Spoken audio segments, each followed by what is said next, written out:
Hello everyone, thank you so much for joining me back today to talk about our sensory babies and their sensory world.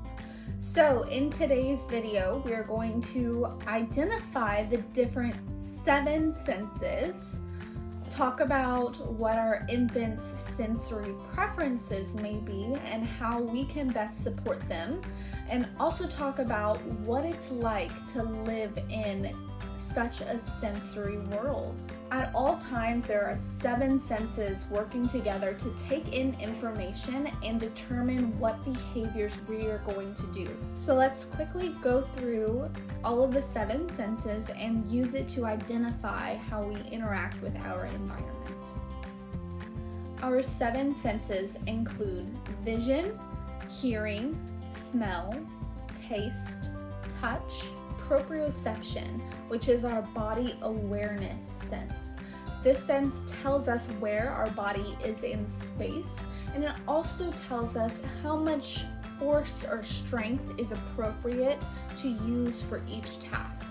So when we crack an egg, we know exactly how much force to give so we don't smash the egg.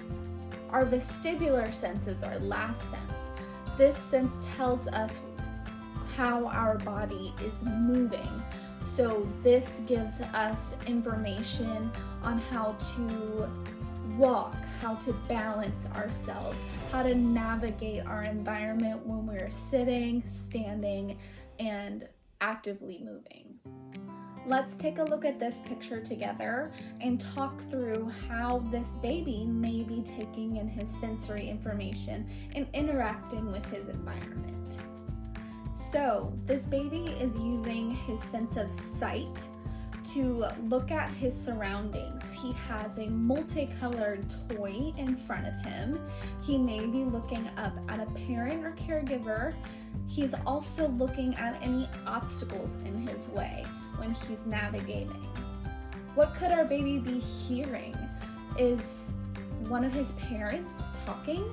Could he be trying to identify whose voice it is? It's a dog barking.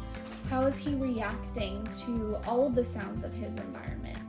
How could our baby be using his sense of smell? Is mom cooking dinner in the background? Is his siblings getting home from sport practice and maybe a little bit stinky? Could he be showing any signs of preferring or not preferring certain smells? This baby is really relying on his sense of touch to be able to navigate his environment on his hands and knees. He's able to feel the rug beneath him. He's able to feel the change from the rug to the harder floors. He's able to detect temperature using his sense of touch. He's able to manipulate the items in front of him. Our baby is really using his sense of proprioception to determine where he is in space. He's also using it to determine how much force he needs to use through his arms to push himself up on the floor.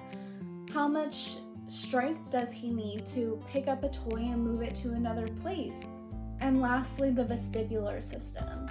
Is he able to balance himself up on his arms?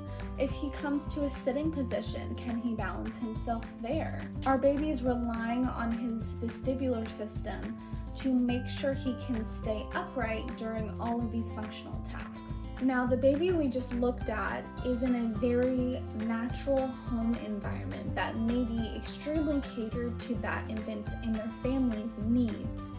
However, we have to consider the major disruption to sensory systems that a NICU poses on a baby. When we think about the basics like our sense of touch, the tactile system, or the vision or auditory system, these are all things that are in an unnatural environment in the NICU. They're constantly being poked and prodded and moved around by unfamiliar people. They may be hearing several alarms go off all the time, loud noises that they're not accustomed to, that they have to quickly become accustomed to. They may be in a bright light environment almost 24 hours a day.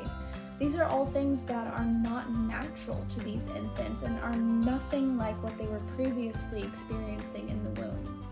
Once an infant is taken home from the NICU, it's important to start to learn about your baby's sensory preferences so that we can use these to their advantage once they start to work towards their developmental milestones. So we can quickly run through the different senses and how we can identify our infant's preferences so that we can make an environment that's really going to be beneficial for them.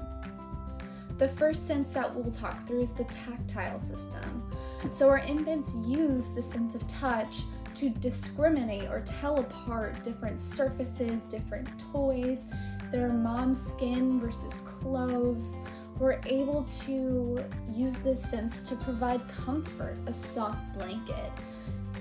The infants are most sensitive in their hands, feet, mouth, and nose, which ironically are the systems that have been most disturbed within a NICU, needing for poking, drawing blood.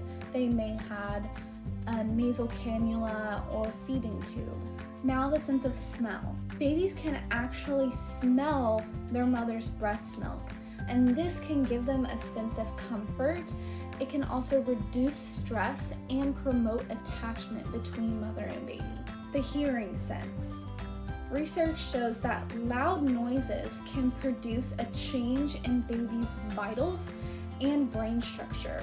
Just talking to your baby calmly and quietly can help them develop foundations for language, social interaction, to help them maintain eye contact and respond appropriately. Your baby may show preferences for auditory environments. Do they enjoy white noise? Are they more relaxed by a completely calm and quiet environment? It's always important to keep in mind to minimize the amount of loud noises around your baby, since these can be so disruptive to their sensory system and actually alter their brain. When a baby is awake, your face is that baby's favorite toy. So interact with them. Talk to them in front of their face, smile with them, make sure that they know you. The last two again, proprioception and vestibular systems. Our proprioceptive system tells us where our body is and how we're using it. Sometimes providing containment of your baby, so wrapping them in a swaddle, tucking their knees up under them, bringing their hands into their chest, can be very calming. This tells their babies that they are safe and secure and they know where they are at all times. And then the vestibular system. This is how we detect movement and we start to develop a relationship with gravity. So, different movements, if they're fast or jerky, can be a little too alerting for the baby.